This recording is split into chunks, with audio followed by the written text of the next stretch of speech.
मित्रांनो, मन धागा धागा जोडते नवा या मालिकेच्या आजच्या भागामध्ये आभा आता खूप हायपर होते आणि म्हणते, अहो तुम्हाला कळतंय का, मला तर असं वाटतंय की सार्थकने आणि आनंदीने एकत्र येऊनच माझ्या सुखदाचं काहीतरी बरं वाईट केलं असेल, असं ती आता सुखदाच्या बाबांना म्हणते.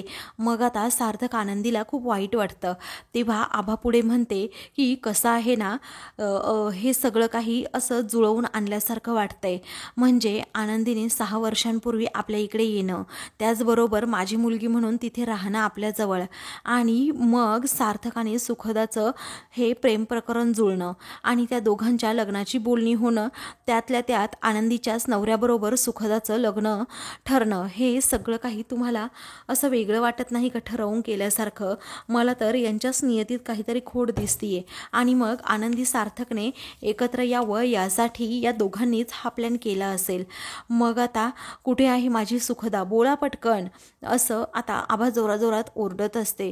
मग आता सार्थक म्हणतो, तुम्ही काहीतरी गैरसमज करून घेतलाय आभा मॅडम, अहो तुम्ही जरा शांत राहा प्लीज, आम्ही काहीही केलेलं नाहीये, सुखदा अगदी व्यवस्थित असेल. तेव्हा तू तर काही बोलूच नको सार्थक, असं आभा रागातच म्हणते. मग आता सुखदाला आता आम्ही कुठे शोधणार आहोत, ती माझी पोटची मुलगी आहे, असं आता आभा म्हणते. त्याचवेळी आता आनंदी म्हणते की माझ्यावर विश्वास ठेवा, मग तू तर काही बोलूच नको, असं रागातच पुन्हा आभा म्हणते. तेव्हा आनंदीच्या डोळ्यात पाणी असतं. ती म्हणते, मला तर विश्वासच बसत नाहीये की पोटच्या मुलीसारखं तुम्ही 6 वर्ष मला वाढवलंय आणि माझा सांभाळ केलाय, तरीही एवढा अविश्वास माझ्याबद्दल का तुमचा? त्याचवेळी आता मग मी काय करू, माझ्या पोटची मुलगी आहे ना ती, असं आभा जरा तुटकपणे म्हणते. आनंदीला खूप वाईट वाटतं. मग आता आनंदी म्हणते, तुम्ही माझ्यावर विश्वास ठेवा, मी सुखदाला काहीही होऊ देणार नाही, मी तिला घेऊन येणार म्हणजे येणारच. अहो मला माहीत आहे की मी खूप खोटं बोलले तुमच्याबरोबर, खूप वाईट वागले तुमच्याबरोबर, पण या चुका सुधारण्याची मला एक संधी द्या ना प्लीज. तेव्हा आता आनंदी अगदी कळकळीची विनंती सुखदाच्या आईवडिलांकडे करत असते. पुढे आता आनंदी म्हणते, आपण आपल्या आश्रमामध्ये सर्वांना सुधारण्याची संधी देतोच ना, मग हीच संधी मी जरा स्वतःसाठी मागते, तर मला हवी आहे ती संधी. अहो प्लीज थोडासा तरी माझ्यावर तुम्ही विश्वास ठेवा. तेव्हा सार्थकला आता आनंदीबद्दल खूप वाईट वाटतं. तो म्हणतो, काकू प्लीज, अहो खरंच त्यांची काहीही चूक नाहीये, हा सुखदा आणि माझा प्लॅन होता आणि मीच कसा वेड्यासारखा ॲग्र झालो हे सगळं काही करण्यासाठी. तुम्ही माझ्यावर विश्वास ठेवा, जिथे कुठे सुखदा असेल ना, तिला मी इकडे तुमच्यासमोर अगदी घरी घेऊनच येतो. तेव्हा आता रागातच आभा ओरडते आणि म्हणते, कधी कधी रे शोधून काढणार आहेस तू माझ्या मुलीला, तिचं काही बरं वाईट झाल्यानंतर? तेव्हा आता पुढे वैतागूनच आभा म्हणते, मी इथे आल्यापासून पाहतीये सर्वजण म्हणतायत की सुखदा अगदी सेफ असेल, आणि त्यांना विचारलं कुठे आहे, तर सांगत सुद्धा नाही आहेत नक्की सुखदा माझी कुठे आहे. तुमचं नक्की काय चाललंय ना हेच मला कळत नाहीये, माझं डोकं तर विचार करायचंच बंद पडलंय, असं म्हणून आभा डोक्यालाच हात लावते आणि सुखदाच्या काळजीने खूप रडत असते. आता आभाला चक्कर येऊ लागते. त्यावेळी सर्वजण आता तिला पकडतात आणि तू कशी आहेस असं विचारतात, परंतु आभा आता बेशुद्ध झालेली असते. तेव्हा सर्वांनाच मोठा धक्का बसतो. आदर्श म्हणतो, आनंदी अगं त्यांना रूममध्ये घेऊन जा लगेच. तेव्हा आनंदी आता लगेच आभाला रूममध्ये घेऊन जाते. त्याच वेळी आता ती रडतच बाहेर येते, सार्थक समोर बसते. त्यावेळी आता सार्थकला काय बोलावं हे सुचत नाही. आनंदी आता प्रचंड रडत असते आणि म्हणते, हे काय होऊन बसले सार्थक सर, अहो माझ्या आयुष्यात काही चांगलं घडणारच नाही आहे का? अहो माझ्यामुळे किती लोकांना प्रॉब्लेम होतोय, तुम्हाला समजतंय का? इथे सुखदा कुठे गायब झाली हे माहीत नाही, त्याचबरोबर इथे आभा मॅडमची तब्येतसुद्धा बरी नाही आहे. जर त्यांच्या जीवाला काही झालं तर मग मी सुखदाला काय उत्तर देणार आहे, असं म्हणून अनेक प्रश्न तिच्यासमोर उभे राहतात. तिला काय सांगावं सार्थकला हेच कळत नाही आणि हा गुंता कसा सोडवावा हे सुद्धा, कारण सुखदा अजूनही सापडलेली नसते, तिचा पत्ता कुठेही लागत नसतो आणि सार्थक सर्वस्वी यासाठी स्वतःला जबाबदार ठरवत असतो. पुढे आता ती खूपच रडते आणि म्हणते की मी ना खरंच इथे यायलाच नको होतो, कारण मी आल्यानंतर इथे पुन्हा पहिल्यासारखेच 6 वर्षापूर्वीसारखेच प्रॉब्लेम सुरू झाले आहेत. मी जर इथे आले नसते तर सुखदाचं आणि तुमचं लग्न झालं असतं आणि तुमचं आयुष्य अगदी सुरळीत सुरू झालं असतं. मी का आले असं म्हणून आनंदी रडते आणि डोक्याला हात लावते.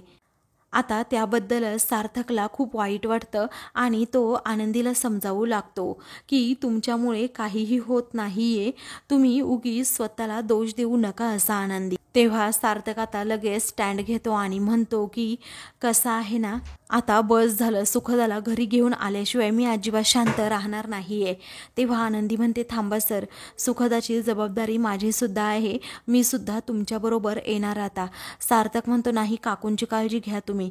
मग आता आनंदी म्हणते नाही, त्यांची काळजी घेण्यासाठी इथे सर्वजण आहेत, त्यामुळे मी येतेच आता तुमच्याबरोबर. तेव्हा सार्थक आता ठीक आहे असं म्हणतो. मग आता सार्थक आणि आनंदी हे दोघेही सुखदाचा शोध घेण्यासाठी लगेच घराबाहेर पडतात. दोघेही अक्षरशः तेथे गोडाऊनच्या बाजूला सगळीकडे चेक करतात. मग आता कुठेही सुखदा नसते. मग आता आनंदी रडतच म्हणते सार्थक सर, आपण सगळीकडे सुखदाला शोधलंय, आता कसं होणार, पहा ना सुखदा सापडलीच नाही. तेव्हा आनंदी आणि सार्थक दुसरीकडे तिला शोधायला जायला निघतात. मग आता इकडे सुखदाला अजूनही त्या गुंडांनी बांधून ठेवलेलं असतं. तेव्हा तो आता जेवणाचं ताट तिच्या समोर देतो. मग तो रागातच म्हणतो जेवण करून घे. सुखदा तेवढ्याच रागात म्हणते कसं जेवणार, तू भरवणार आहेस का मला, भरवणार आहेस का. तेव्हा तो काहीही बोलत नाही. सुखदा म्हणते अगोदर माझे हात सोड तू. तेव्हा तो आता एक हात तिचा सोडतो. मग आता ती म्हणते दुसरा हात कोण सोडणार. तेव्हा तो म्हणतो त्याची परवानगी नाहीये मला. ती म्हणते अरे जेवणार कसं मग. तो म्हणतो एकाच हाताने जेवायचं. तेव्हा तो आता तेथेच उभा राहतो. तेव्हा सुखदा विचारते आता जेवताने तू इथेच उभा राहणार आहे का मी जेवताने असं. मग आता तो म्हणतो हो, कारण तुझ्यावर व्यवस्थित लक्ष ठेवायला मला सांगितलंय आणि त्याचेच मला पैसे मिळतात. तेव्हा सुखदा म्हणते राहा मग उभा असं म्हणून रागातच त्याच्याकडे पाहते. तेव्हा ती आता पहिला घास घेते आणि म्हणते अरे बघतोस काय, पाणी घेऊन ये पटकन असं म्हणून ती आता खूपच ठसका येण्याचं नाटक करते. तेव्हा तो आता गुंड लगेच पाणी आणण्यासाठी दुसरीकडे जातो. तेव्हा तो आता पाणी आणायला जातो तर सुखदा आता त्याच संधीचा फायदा घेऊन लगेच आपला दुसरा हात त्या रशीतून सोडवून घेते आणि लगेच तेथून पळून जाते. आता तो गुंड पाणी घेऊन तेथे येतो आणि समोर पाहतो तर सुखदा नसते. म्हणूनच तो खूप घाबरतो आणि इकडे तिकडे पाहू लागतो.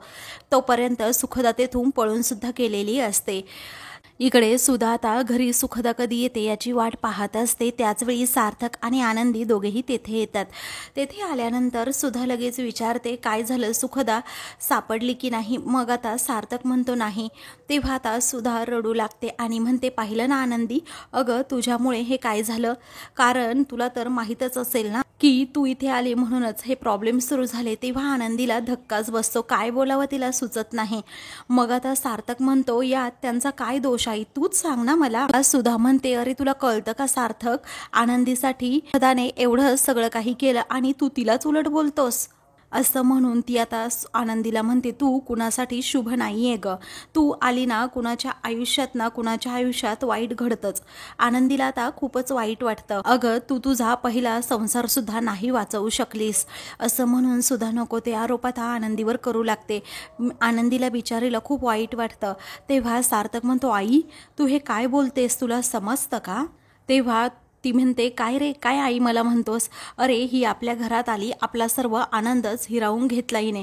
सार्थकचे बाबा गेले, मला विधवेसारखं आयुष्य काढावं लागतंय. अगं तू जेव्हा इथून निघून गेली तेव्हा सार्थक तुझ्या आठवणीने अख्खा आयुष्यच विसरून गेला होता, आनंद हरवून गेला होता त्याच्या आयुष्यातील तो. मग सुखदा आल्यानंतर कसा बसा तो स्वतः सावरला. अगं म्हणजे तू होतीस तेव्हाही त्याला सुख कधी मिळालं नाही आणि तू नव्हती तेव्हाही त्याच्या आयुष्यात सुख नाहीच. आणि आता पुन्हा एकदा सिद्ध होतंय की तू सार्थकच्या आयुष्यात फक्त आणि फक्त दुःख घेऊन येतेस. तेव्हा रागातच सार्थक म्हणतो जे काही झालं यात त्यांची काही चूक नाहीये, उगीच तू त्यांना काही पण बोलू नकोस आई. तेव्हा सार्थकला आता सुद्धा समजावू लागते, अरे तुला कळतं की नाही, अरे ही मुलगी तुझ्यासाठी खरंच शुभ नाहीये. अरे तुझं आयुष्य सुखाचं चालू होतं ना, आज सुखदा तुझ्या आयुष्यात आली होती ना, हिने आपल्या घरात पाऊल टाकलं आणि परत आपल्या घरात दुःखच आलं. तेव्हा सार्थकला आता प्रचंड राग आलेला असतो, पण तो आईसमोर राग व्यक्त करत नाही. तेव्हा तो आता म्हणतो, आई असं काही नाहीये, समजून घे जरा. उगीच दुसऱ्यांच्या चुकाचं खापर यांच्या माथ्यावर मारू नकोस तू, समजलं. तेवढ्यातच त्याला आता कोणाचा तरी फोन येतो. तेव्हा आता सार्थक तो फोन कट करत असतो. मग आता सुखदा सारखी सारखी त्याला कॉल करू लागते. तेव्हा सार्थक आता रागातच कॉल रिसीव्ह करतो आणि म्हणतो, तुम्हाला कळत नाही का मी फोन कट करतोय, तरीही तुमचं आपलं सारखं असं चालूच आहे फोन करणं. मग आता सुखदा म्हणते, सार्थक थांब, फोन कट करू नको. अरे अरे मी आहे सुखदा, मी इथे शालीमार रोडकडे आहे, तू पटकन इकडे माझ्या मदतीसाठी, असं म्हणून आता ती लगेच फोन ठेवते आणि ज्या काकांचा फोन घेतलेला असतो सार्थकला फोन करण्यासाठी, त्या काकांचा फोन देऊन टाकते आणि तेवढ्यातच ते गुंड तिच्या पाठीमागे पळू लागतात. मग आता सुखदा पुढे तर गुंड पाठीमागे, असं त्यांचं सुरू असतं. तेवढ्यातच आता दुसरीकडे सार्थक म्हणतो, आनंदी सुखदा आहे शालीमार रोडकडे, चला तुम्ही पटकन. मग सार्थक आणि आनंदी लगेच जायला निघतात. दुसरीकडे आता वृंदा आणि शलाका दोघीही डोक्यालाच हात लावून बसलेले असतात, कारण सुखदा आता फायनली सुटलेली असते. आता त्या दोघींनाही प्रश्न पडतो की काय करायचं. जर आता सुखदाने सर्व सत्य सांगितलं तर आपण कुठे राहायचं, कुठे जायचं, हाच प्रश्न दोघींना पडतो. अगं आई, आता आपण रस्त्यावर येणार का, असंही शलाका विचारत असते. मग आता वृंदा म्हणते, मलाही खरंच खूप भीती वाटतीये. अगं पण अजूनही ती घरी पोहोचलेली नाहीये, आपल्या हातात अजूनही वेळ आहे, आपण काहीतरी करायला हवं, असं आता वृंदा म्हणते. त्यावेळी शलाका म्हणते, हो आई, आपण काहीतरी करूयात आता. पुढे आता वृंदा म्हणू लागते, आपल्या हातात अजूनही वेळ असून चलाखी करायलाच हवी. मग आता शलाका म्हणते, कशी चलाखी करायची, कुठे आहे ती, कुठे नाही, आपल्याला काही माहीतच नाही. आणि किती चलाक आहे ग ती, एवढी चलाकी करून त्या गुंडांच्या तावडीतून पळाली. मला वाटलंच नव्हतं ती सुखदा एवढी डेंजर आहे म्हणून. तेव्हा ती सुखदा चलाक असेल, परंतु ही वृंदा तर तिच्या 10 पटीने जास्त चलाक आहे, असं आता वृंदा म्हणते. तेव्हा तुझा काही प्लॅन आहे का आई, असं आता शलाका विचारते. मग आता वृंदा म्हणते, प्लॅन तर आहेच, पण काहीही करून तिला इथे आणण्यापासून आपल्याला थांबवावंच लागेल. तेव्हा आता काय करायचं मग, असं पुन्हा ती विचारते. मग आता वृंदा लगेच त्या गुंडांना कॉल करते. रागातच म्हणते, काय एक मुलगी सुद्धा तुम्हाला सांभाळता आली नाही का. मग आता रागातच वृंदा म्हणते, काहीही झालं तरी ती मुलगी अजिबात घरी पोहोचता कामा नये, त्या मुलीचा जीव गेला ना तरीही चालेल. तेव्हा अशी धमकीच ती त्या गुंडांना देते. मग आता शलाका देखील खूप घाबरते, म्हणते की आई अगं तू असं काय करतेस. तर आता इकडे आनंदी आणि सार्थक दोघेही शालीमार रोडकडे चाललेली असतात. सुखदा आता दमून भागून आता तेथेच खाली पडलेली असते. नेमकी रस्त्यात ती आता असल्यामुळे सार्थक आणि आनंदी हे दोघेही नेमकी त्याच जागेवर येतात आणि लगेच गाडी थांबवून गाडीतून खाली उतरून सुखदाजवळ येतात. तिला उठवण्याचा खूप प्रयत्न करतात. मग आता सार्थक हा तिला उचलतो आणि गाडीत ठेवतो. दुसरीकडे वृंदा फोनवरचं बोलणं ऐकून खूपच खुश होते आणि म्हणते, याचीच अपेक्षा मला होती, बरं झालं तुम्ही हे काम केलं, मला खूप आनंद झालाय, तुमचे पैसे दुप्पट तुम्हाला मिळतील, पण पैशांसाठी तगदा लावू नका, योग्य वेळ आली की मी तुम्हाला तुमचे पैसे पुन्हा पाठवेल, चालेल ना, असं म्हणून ती आता फोन ठेवते. मग आता शलाका एक्साइट असते काय झालं हे ऐकण्यासाठी. तेव्हा वृंदा म्हणते की आपलं काम झालंय, आता आपलं नाव पुढे येणार नाही याची खात्री त्या गुंडांनी घेतली आहे. तेव्हा कोणती खात्री, असं आता शलाका विचारते. आणि काय केलं नक्की त्या गुंडांनी. शलाका म्हणते, आई तू कोड्यात बोलू नकोस ग, ती सुखदा आत्ता येईल इतक्यात. मग आता वृंदा म्हणते, येणार नाही, तू माझ्यावर जरा विश्वास ठेव, आता खूप मोठा राडा होणार आहे या घरात, आता सुखदाचे आई बाबा चक्क आनंदीवर खुनाची केस ठोकणार आहे. तेव्हा शलाका म्हणते, काय बोलतेस तू हे. तेव्हा आता वृंदा म्हणते, ग आपल्याला एवढंच बघायचंय, ती वर जाणार की तिच्यावर फक्त हल्ला झालाय आणि माझा असा अंदाज आहे की ती कधीही वाचणार नाही. सुखदाच्या खुनाच्या आरोपाखाली आनंदी पुन्हा जेलमध्ये जाणार, सार्थक पुन्हा आनंदीच्या दुःखात बुडून जाणार आणि सुखदा पुन्हा सार्थकसाठी तेच दुःख करत बसणार. मग आपल्याला त्या घरात हवं ते होणार. तू बघतच राहा, पटकन चल, आपण दोघीही घरात जाऊन हा बॉम्ब फोडूयात, असं आता वृंदा म्हणते. शलाकाला घेऊन हॉलमध्ये येते.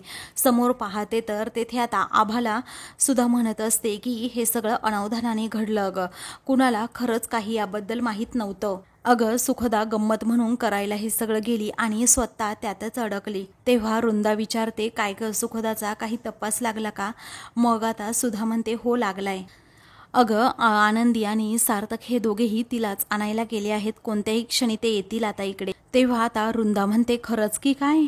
तेव्हा आता सुधा म्हणते, हो अगं तुला का असं वाटतंय? मग आता आनंदी एवढी महाचालाक मुलगी आहे ना, ती कधी कोणता खेळ फिरवेल हे सांगता येत नाही ग. तेव्हा सुधा म्हणते, वृंदा गप्प बस, असं काहीही होणार नाहीये. त्यावेळी आता वृंदा म्हणते, अगं मी चांगलंच बोलणार आहे आणि गप्प पण बसणार आहे, पण आनंदी खूप महाचालक आहे. तुला माहिती आहे ना आपल्या घराची त्या आनंदीने कशी वाट लावली होती, हे पूर्णपणे आपण बघितलंय ना आपल्या डोळ्यांनी. त्यावेळी सुधा म्हणते, सार्थक आहे आनंदी बरोबर, तू नकोस काळजी करू, समजलं? आणि ते दोघेही पुन्हा तिला घेऊन आल्यानंतर तुला तुझ्या सर्व प्रश्नांची उत्तरं सुद्धा मिळतील. पण आता तू गप्प बस, समजलं? मग आता वृंदा म्हणते, हो अगं मी गप्पच बसणार आहे सुद्धा. परंतु आनंदी आणि सार्थक हे दोघेच एकटे आले आणि सुखदा त्यांच्याबरोबर आली नाही तर मग. तेव्हा आदर्शला आता खूप राग येतो की आई नेहमी अशी मध्ये खोडा का घालते आणि पॉझिटिव्ह का बोलत नाही. मग आता पुढे वृंदा म्हणते, आनंदीचं काय ग, ती एवढा मोठा सापळा रचू शकते, प्लॅन करू शकते, मग सुखदा तर काय, तिच्यासमोर कुणीच नाही. तेव्हा सुधा आता रागातच म्हणते, वृंदा जरा तोंड गप्प ठेव. तेव्हा वृंदा म्हणते, अगं तू आता ओरडली काय आणि मी गप्प बसले काय, काही फरक पडणार आहे का? नाही ना. जाऊ दे, आता सत्य काय आहे हे बघूयाच आपण, कारण आपण सगळेजण सुखदाच्या चांगल्याचीच वाट पाहतोय आणि सुखदाच्या आयुष्यात चांगलं काहीतरी घडावं असंच आपल्याला वाटतंय. मलाही वाटतं की सुखदाने घरी यावं, परंतु या आनंदीने नक्की काय डाव खेळला आहे ना काय माहीत. पण तुम्हाला माहीत नाही आहे आनंदीने सुखदाला तिच्या मार्गातून कमी करण्यासाठी काय काय केलं असेल, काय माहीत. तेव्हा आदर्श रागातच म्हणतो, आई तू गप्प बस हा. मग आता वृंदा म्हणते, बरं बाबा झालं, मी एक शब्दही आता पुढे बोलत नाही. आता सार्थक सुखदाला घेऊन घरी येतो. तेव्हा सर्वजण आता सुखदाला बेशुद्ध अवस्थेत पाहतात. मग आता काय झालं माझ्या सुखदाला, असं आता लगेच आभा विचारते. तिला खूप काळजी लागते आणि सुखदाच्या बाबांना देखील. मग पुढे आता वृंदा लगेच बडबड करू लागते की आभाताई, मी तुम्हाला म्हणाले होते ना की सुखदा ही घरी येणार, परंतु तिच्या बाबतीत काय काय घडलं असेल तुम्हाला माहीत पण नाही. तेव्हा आता आदर्श हा सुखदाला चेक करू लागतो आणि वृंदाला म्हणतो, आई तुझं तोंड गप्प ठेवशील का जरा, असं म्हणून आता तो लगेच सार्थकला सांगतो की माझ्या रूममधून तेवढी मेडिकलचं काही सामान आहे तेवढं घेऊन ये. तेव्हा सार्थक हो असं म्हणतो. तेव्हा सर्वजण आता सुखदाला उठवण्याचा खूप प्रयत्न करतात, परंतु सुखदा अजूनही बेशुद्धच असते. त्यानंतर आता आभा विचारते की ती शुद्धीवर येईल ना. आदर्श म्हणतो, हो मी आता इंजेक्शन दिलंय तिला, ती थोड्या वेळात शुद्धीवर येईल, मग आपण तिला विचारूयात नक्की काय झालं होतं. तेव्हा ठीक आहे असं आता आभा म्हणते. मग आदर्श म्हणतो, चल सार्थक आपण आता सुखदाला रूममध्ये घेऊन जाऊयात, म्हणजे ती तेथे आराम करेल. तेव्हा ठीक आहे असं सार्थक म्हणतो आणि आता लगेच ते सर्वजण तिला घेऊन जातात. मग इकडे आता वृंदा ही खूप घाबरते. शलाका म्हणते, अगं आई आता काय करायचं, आपण काय करायला गेलो आणि झालं वेगळंच. या प्रॉपर्टीचे उपभोग घेण्याचं आपलं स्वप्न होतं, परंतु आता काही खरं नाही गाई. आता सरळ जेलमध्ये जाऊन आपल्याला खडी फोडावी लागणार आहे असं दिसतंय. तेव्हा शलाका आता म्हणते, आपण लास्ट टाइम वाचलो होतो, परंतु यावेळी आपली या घरातून हकालपट्टी होणारच, मी तुला खरं सत्याने सांगतेय. तेव्हा आता वृंदा म्हणते, गप्पा बस, किती बडबड करशील. अगं अजिबात आवाज करायचा नाही, एकदम शांत बसायचं. तेव्हा आता शलाका म्हणते, अगं सगळं आपल्या हातातून निसटून चाललंय, तू माझ्यावर काय ओरडतीयस. तेव्हा वृंदा म्हणते, अजून काहीही घडलेलं नाहीये. तेव्हा होणार आहे नाही असं शलाका आता म्हणते. तेव्हा वृंदा म्हणते, होईल तेव्हा बघू, असं म्हणून दोघींमध्ये खूप भांडणच होतात. तेव्हा आता वृंदा काहीतरी प्लॅन करत असते. दुसरीकडे सुखदा आता एकदम शांत झोपलेली असते. तेव्हा आता आनंदी म्हणते, सार्थक सर तुम्ही जा रूममध्ये तुमच्या आणि आराम करा. सार्थक म्हणतो, नाही तुम्ही जा आणि आराम करा, मी थांबतो इथे सुखदाजवळ. ती म्हणते, काय करताय हो असं सार्थक सर, जा तुम्ही.